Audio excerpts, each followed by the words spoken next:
8000 dollar atrofida Gentra so'ragan obunachilarimiz uchun bizda navbatdagi Gentra avtomobili 2015-yilda ishlab chiqarilgan 3-paysi avtomat korobka, bosib o'tgan masofasi probegi 251.400.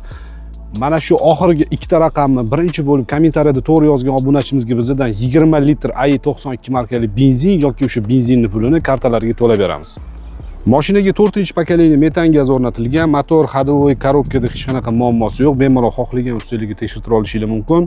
Balonlari yap-yangi holatda.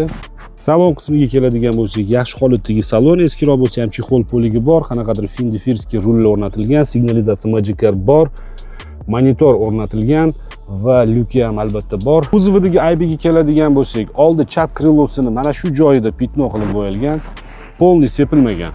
Mana shu joyini o'zi sepilgan va eshigini pastida, moldingdan pastida bir qarich pitno bor. Qolgan joylar 100% toza, kaltak yemagan mashina, bemalol ustunligi tekshirtirib olishingiz mumkin. Narxiga keladigan bo'lsak, narxi 8200 dollar. Mashina faqat naqd pulga sotiladi. Telefon raqamlarini video opisaniyasida va video kommentariyasida qoldiramiz. Qiziqqan aloqaga chiqinglar, kelinglar, ko'ringlar, baraka qilib olib ketinglar. Manzil Toshkent shahar.